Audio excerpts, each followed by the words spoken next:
O programa Raízes Jornalismo Cultural de hoje recebe o escritor, o médico Gil Perini. Uma alegria receber você aqui, Uma Gil. alegria também participar do programa. Obrigado. Edivar Lourenço. Pois é, Doracino, mais uma vez uma alegria estar aqui com você, recebendo os convidados na verdade, o convidado do programa Raiz, que é o Gil Perini, médico, escritor de grande talento, né? Se ele não fosse tão dedicado à medicina, talvez ele tivesse uma obra maior, mas a qualidade da obra dele é imprescindível, né? Você de casa vai ver que papo legal que vai ser.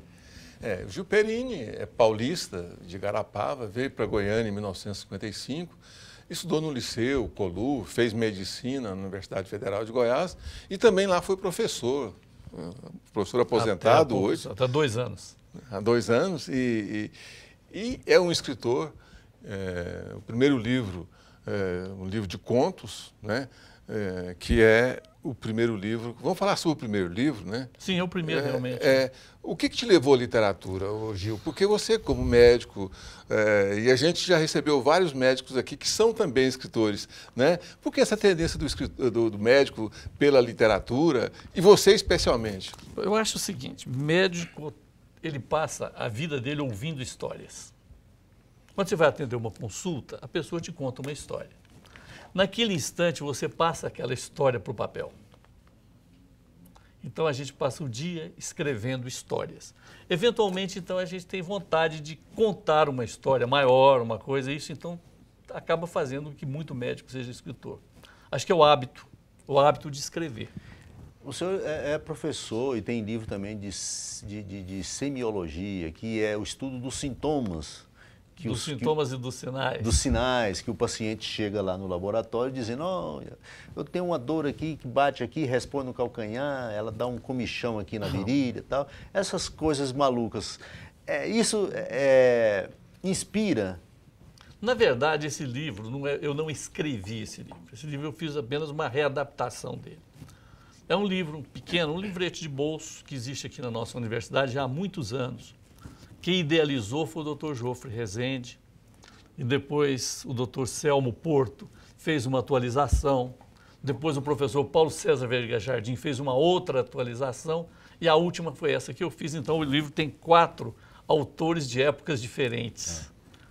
Então, é um livrete para guiar alunos à beira do leito, onde praticamente ele é uma enumeração de sintomas e de sinais que o médico é obrigado a pedir para o paciente quando vai fazer o exame. Nessa área da medicina ainda, Doracino,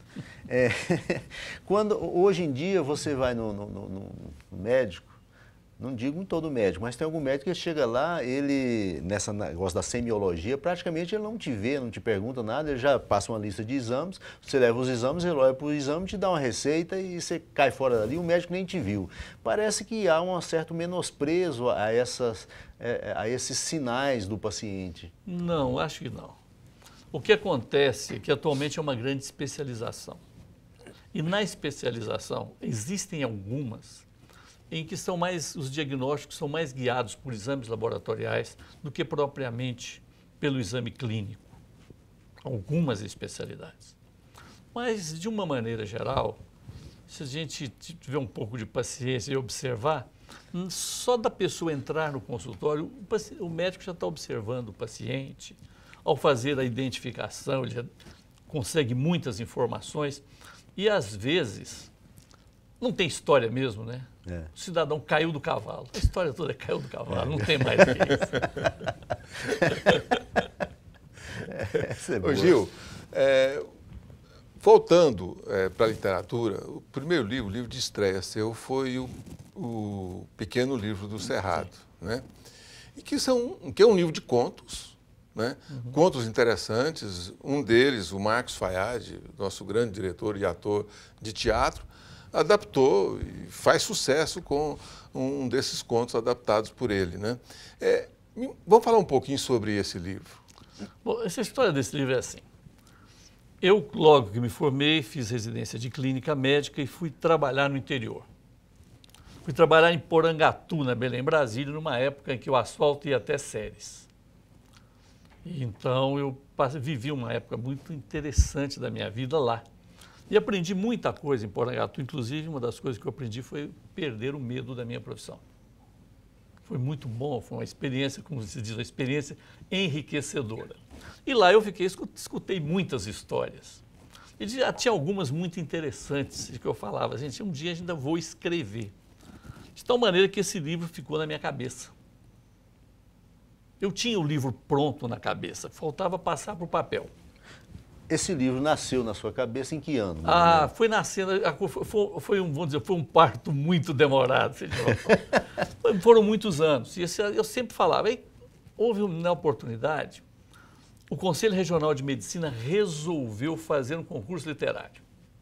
Falei, vou escrever um conto e vou concorrer nesse concurso literário, apenas por concorrer. Sentei e escrevi o livro. O livro ficou pronto mais ou menos em 2 meses. Porque eu já tinha o livro pronto na cabeça. E eu escrevi, só que ele ficou pronto de uma vez, e eu, como todo mundo que é iniciante, eu não sabia avaliar se aquilo era publicável ou não. Nisso me ajudou o Jaci Siqueira. Uhum. Jaci foi a primeira pessoa que leu, o Jaci palpitou, fez uma de Graciliano Ramos, corta aqui, corta aqui, corta aqui, eu fui cortando. Uhum. De maneira que o livro ficou pequenininho, são 80 páginas. A culpa é do Jaci. Também minha. No fim, ele cortava um pouco, eu cortava mais um pouco para frente e o livro ficou pequenininho. Na hora de eu ia colocar o livro do Cerrado, mas ficou tão pequeno que já não dava mais para colocar o livro do Cerrado, ficou o pequeno livro do Cerrado, porque é pequeno mesmo. E o livro, então, ficou pronto e, na ocasião, como publicar um livro? Vocês sabem o que é publicar um livro de autor estreante, ainda mais estreante do lado de cá do Paranaíba. É difícil. É difícil.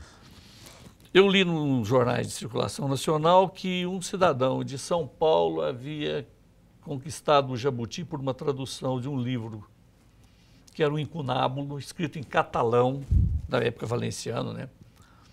E que ele tinha uma editora. Eu comprei o livro chama Tirant Leblanc. É um livro de cavalaria e tal, e lá tinha o endereço da editora e o telefone, eu telefonei para ele. Aí falei, Cláudio Giordano, Cláudio, você publica o meu livro? Contei para ele mais ou menos, olha, o livro está assim, já está prontinho o livro e tal, coisa.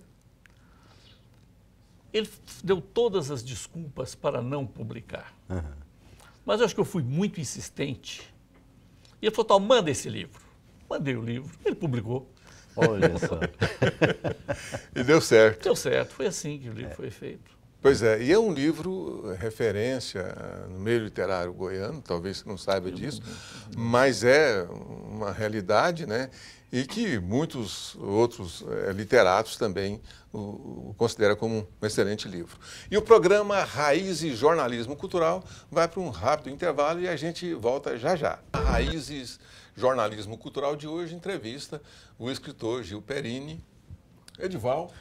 Pois é, Doracina, a gente sabe que médico, professor, tem uma vida assim, das mais corrida, mais ocupada, agenda cheia. E eu pergunto para o doutor Gil, como é que ele consegue tempo para escrever, já que ele, por exemplo, durante muitos anos ele foi cronista do Jornal Popular. É preciso ficar velho, Doracina. Desculpa, Edival. É preciso ficar velho. Quando você fica velho, você começa a acordar de madrugada.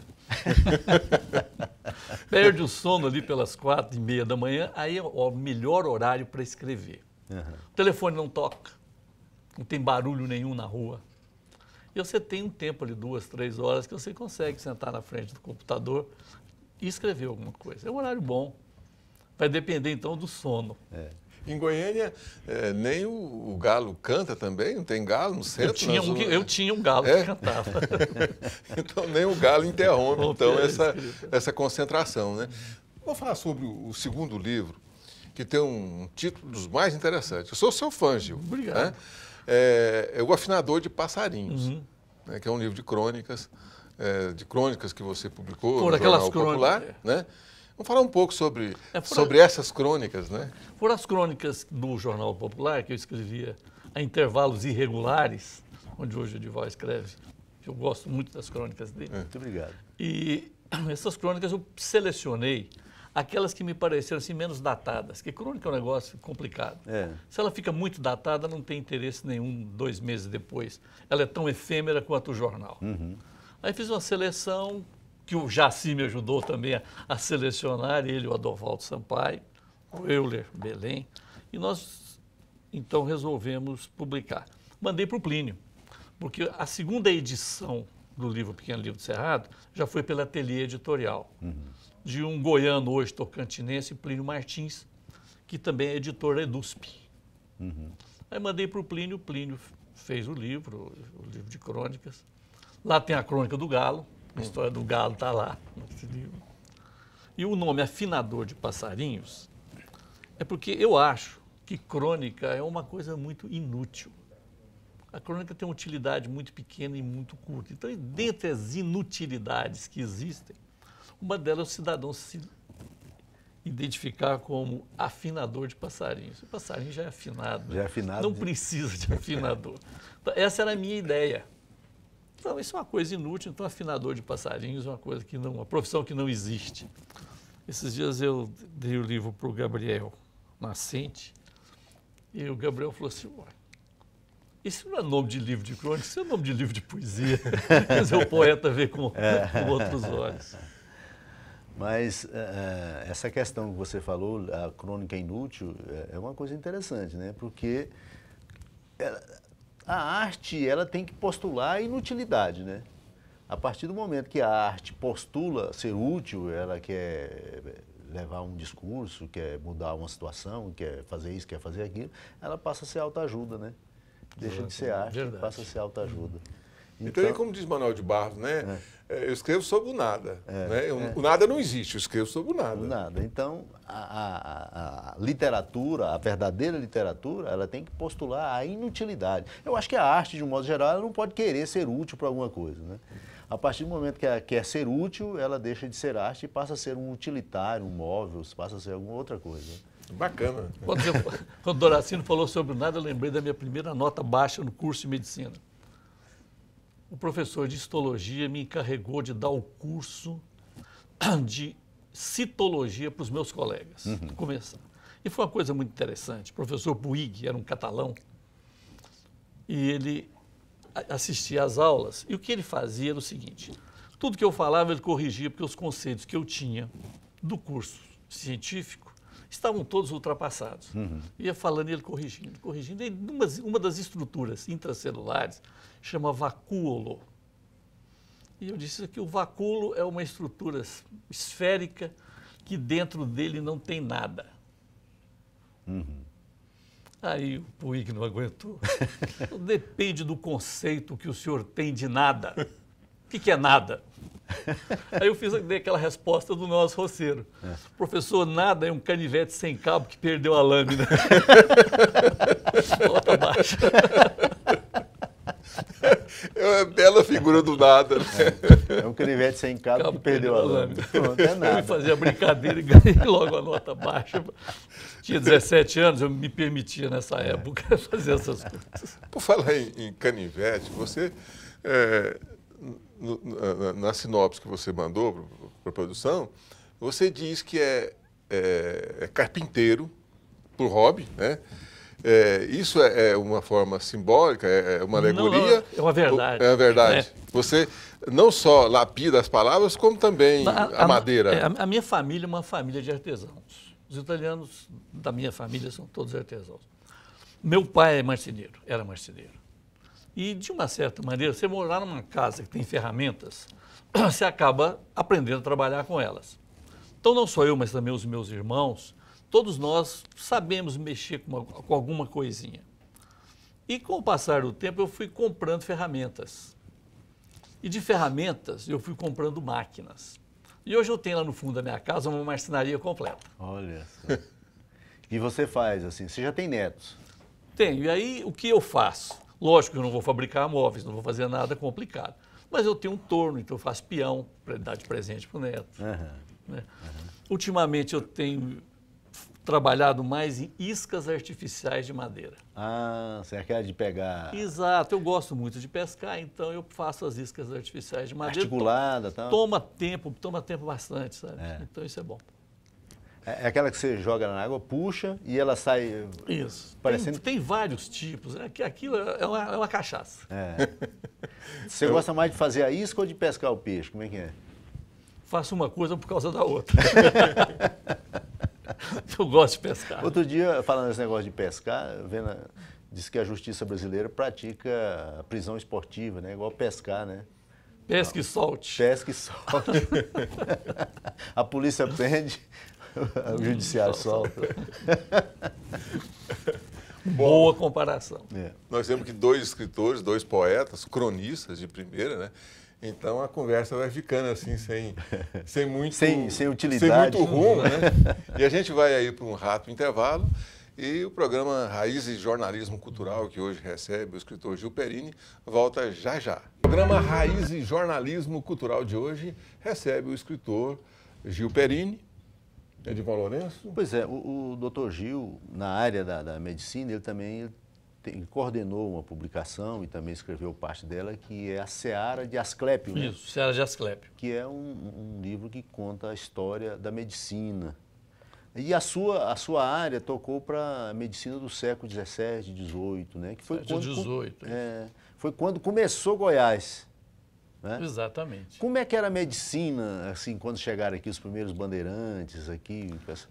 Existem alguns trabalhos interessantes já escritos sobre medicina em Goiás. Tem o da professora Helena Castelo Branco, tem o da professora Maria Augusta Santana, que a gente pode usar como base para a gente ver muita coisa do que aconteceu aqui. Medicina em Goiás parece que começou, o primeiro médico que veio aqui era um francês, Plesquelec, se eu não me engano o nome dele. Tem pouca coisa dele aqui em Goiás, a não ser um trabalho que ele fez propondo a criação de um hospital militar e uma carta que ele escreveu para o imperador, pedindo para voltar para a corte para escrever um manual de partos para as parteiras de Goiás, porque as crianças morriam muito por falta de higiene. Uhum. Mas interessante, diz que higiene de parto não era uma coisa muito discutida na época. O Semmelweis, o húngaro que descreveu a asepsia nos partos, só fez isso um século depois. Uhum. E este cidadão que esteve aqui já pensava nisso. Goiás tem o segundo hospital público do Brasil, que é o Hospital São Pedro de Alcântara de Goiás. Uhum. A medicina daquela época era medicina baseada na teoria moral. Saúde e doença dependiam do equilíbrio de 4 humores: bile negra, bile amarela, sangue e faltando a última palavra aqui. Bom, vou lembrar. Os 4 humores. Então, esses 4 humores é que regiam a saúde e a doença.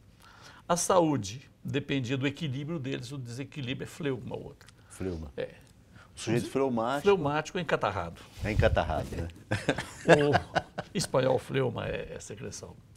E o equilíbrio desses 4 humores é que dava saúde, o desequilíbrio dava doença.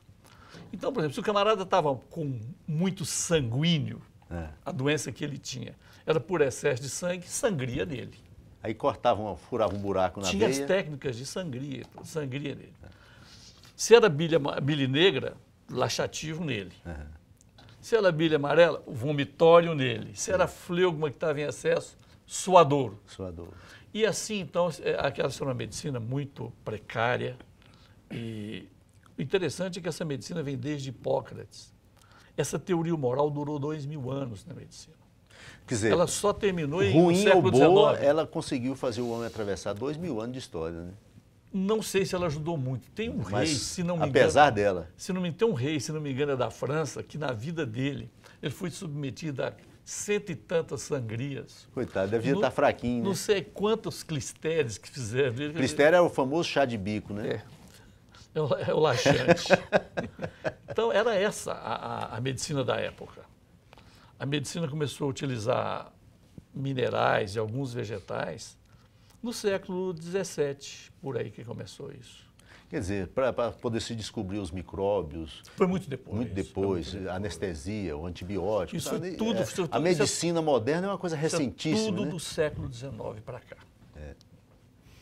Gil, deixa eu te perguntar uma coisa do conto do primeiro livro, que o Marcos faz. Na verdade, Fez são a- dois contos que ele Que juntou, os juntou. dois e adaptou. Tá. Mas a alegoria, o simbolismo principal é da pedra, do diamante que ele encontra, a pessoa que tinha uma vida simples, morava lá na roça, nem nome tinha, mas ele conseguiu, no riacho, retirar uma pedra de diamante muito grande, e aí isso causou a ele assim, um espanto, e ele teria que mudar muito a vida dele, e acaba que o final é interessante.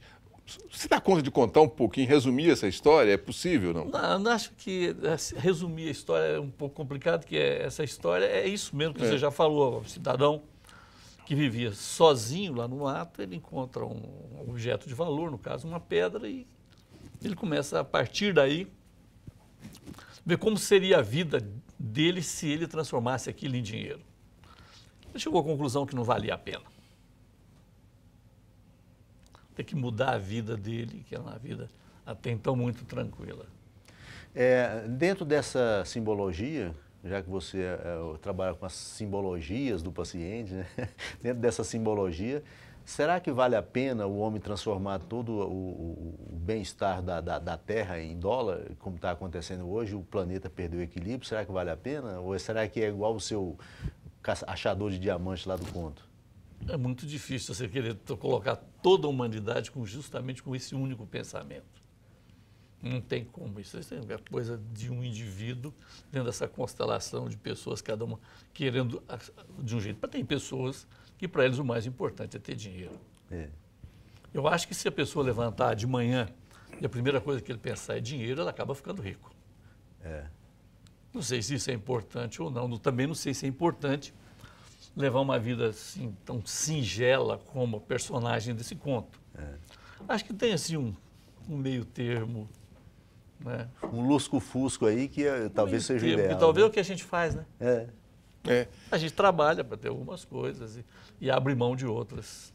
Talvez a gente não joga a pedra de diamante de novo no rio, mas a gente vive com ela sem romper com muitas coisas né, da gente e consegue levar a vida assim, né? E o próximo livro, como é que está aí a expectativa? Existem alguns contos publicados em jornais que eu poderia reunir, estou pensando nisso.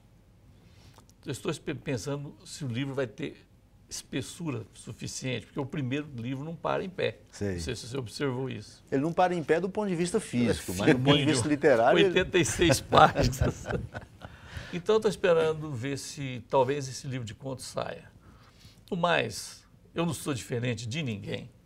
Todo mundo que escreve diz que tem sempre um grande romance dentro da cabeça e que vai publicar, vai escrever o grande romance.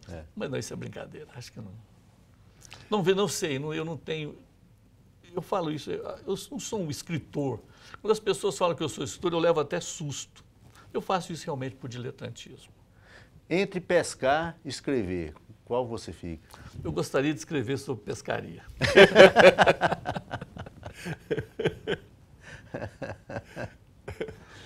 Bacana. Bom, para você escrever, a gente estava conversando antes, no intervalo, é difícil, as palavras vêm fácil ou você se esforça para escrever? Como é que é esse processo? Escrever para mim é difícil. Não é um processo fácil. Quando escrevia crônicas, eu fiquei sabendo que um grande cronista brasileiro passava de manhã pelo escritório, em 15 minutos ele fazia a crônica dele e ia embora e a crônica saía boa. Isso me matava de inveja, né? Desse jeito. Então, eu tenho dificuldade. Algumas coisas saem com muito sofrimento. E agora, com a nova ortografia, a dificuldade ficou maior ainda. Você consegue colocar hífen nas palavras ou deixa para o editor fazer? Eu deixo para o revisor. Gil, nós tivemos aqui uma conversa mais do que agradável, muito agradável. Obrigado. E a gente agradece ao Gil Perini, escritor, médico, carpinteiro nas horas vagas, pela entrevista. Obrigado. Eu agradeço, muito obrigado pela oportunidade de ter vindo aqui. Espero ter respondido as perguntas para vocês. Espero ter gaguejado pouco. E a memória me traiu apenas uma vez. É porque eu não sou fleumático. Vamos embora, Edivaldo? Pois é, Doracino, vamos embora, mas com um pesar. Pois é. Porque faz tempo que o programa quer trazer o Gil Perini aqui e ele está sempre esquivando, né? Está sempre muito ocupado. Mas foi muito boa essa conversa com ele. Você aí de casa, com certeza, gostou da conversa. E então agradeço a você por estar aqui mais uma vez, agradeço a vinda do Dr. Gil e agradeço a você de casa, que você tenha uma ótima semana. A gente se vê no próximo programa. Até lá. Some não.